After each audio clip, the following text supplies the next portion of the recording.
ప్రపంచ వార్తల సమాహారం వరల్డ్ న్యూస్ ఇప్పుడు చూద్దాం.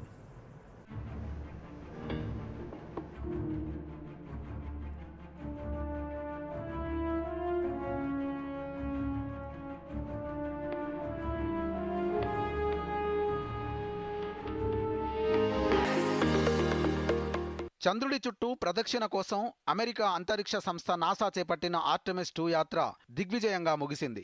చందమామకు సంబంధించి కనీవిని ఎరుగని ప్రదేశాలను వీక్షించి వచ్చిన వ్యోమగాములు Reid Wiseman, Victor Glover, Christina Koch, Jeremy హాన్సన్లు ఒరాయన్ వ్యోమనౌకలో భూమికి తిరిగొచ్చారు.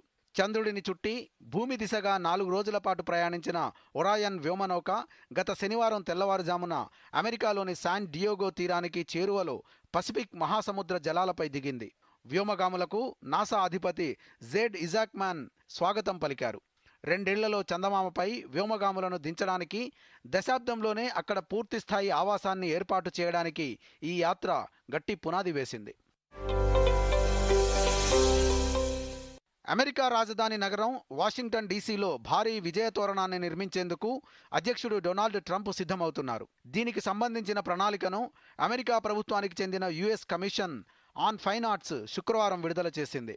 అమెరికా స్వాతంత్ర్యం పొంది 250 ఏళ్లవుతున్న సందర్భంగా ఈ భారీ తోరణాన్ని నిర్మిస్తున్నారు. స్టాచ్యూ ఆఫ్ లిబర్టీ చేతిలో ఉన్నట్లుగా కాగడ, కిరీటంతో కూడిన 250 అడుగుల ఎత్తైన రెక్కల విగ్రహాన్ని వాషింగ్టన్ డీసీలో నిర్మిస్తారు. దీనికి ఇరువైపులా 2 గద్దలు, 4 సింహాల విగ్రహాలుంటాయి. అన్ని విగ్రహాలకు బంగారు పూత వేస్తారు. ఈ తోరణం తూర్పు భాగంలో లింకన్ మెమోరియల్, పశ్చిమ భాగంలో ఆర్లింగ్టన్ జాతీయ శ్మశాన వాటిక ఉంటాయి. భారీ విజయ తోరణం ప్రపంచంలోనే అత్యంత గొప్పదైన, అందమైనదిగా నిలుస్తుందంటూ ట్రంప్ పేర్కొన్నారు. యుద్ధం సమయంలో ఇరాన్కు చైనా ఆయుధాలు సరఫరా చేస్తున్నట్లు వెలువడిన నివేదికలపై అమెరికా అధ్యక్షుడు ట్రంప్ ఆగ్రహం వ్యక్తం చేశారు. టెహ్రాన్కు ఆయుధాలు పంపితే బీజింగ్ తీవ్ర సమస్యలు ఎదుర్కోవాల్సి వస్తుందని హెచ్చరించారు. అటువంటి చర్యలను ఇకనైనా మానుకోవాలని చైనాకు సూచించారు.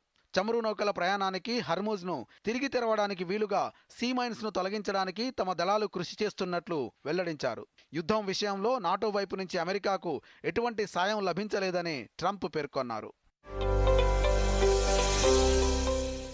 అమెరికా విదేశాంగ కార్యదర్శి మార్క్ రూబియో మే నెలలో ఢిల్లీలో పర్యటించనున్నారు. భారతదేశంలోని అమెరికా రాయబారి సెర్గియో గోర్ కూడా రూబియో పర్యటనను ధృవీకరించారు. అమెరికాలో పర్యటించిన భారత విదేశాంగ కార్యదర్శి విక్రమ్ మిశ్రీతో వాణిజ్యం, క్వాడ్ సహా ఇతర కీలక అంశాలపై చర్చలు జరిపిన మార్కో రూబియో చర్చల ప్రక్రియను ముందుకు తీసుకెళ్లేందుకు భారత్లో పర్యటించనున్నట్లు ప్రకటించారు. ఇరు దేశాల మధ్య ద్వైపాక్షిక సంబంధాలు, వాణిజ్యం, రక్షణ, కీలకమైన ఖనిజాలపై మిశ్రీతో ఫలవంతమైన చర్చలు జరిగాయని అన్నారు. తైవాన్ స్వతంత్ర దేశం కాదంటూ పదే పదే చెబుతున్న చైనా ఆ దిశగా పావులు కదుపుతోంది. తైవాన్లోని అధికార పక్షాన్ని ఒంటరి చేసే వ్యూహంలో భాగంగా తైవాన్ విపక్షాలను మచ్చిక చేసుకుంటోంది. తైవాన్ ప్రధాన ప్రతిపక్ష పార్టీ కొమిటాంగ్ అధ్యక్షురాలు చెంగ్ లీ వున్ను చైనా తన దేశానికి ఆహ్వానించింది. ఆమెతో శుక్రవారం చైనా అధ్యక్షుడు షీ జిన్పింగ్ భేటీ అయ్యారు. తైవాన్ విపక్ష నేత బీజింగ్లో పర్యటించడం దాదాపు దశాబ్దం తరువాత ఇదే తొలిసారి కావడం గమనార్హం. సమావేశానంతరం జిన్పింగ్ మాట్లాడుతూ జలసంధికి ఇరువైపులా ఉన్న వారంతా చైనీయులేనని, అందరికీ శాంతి, అభివృద్ధి, సహకారం కావాలని అన్నారు.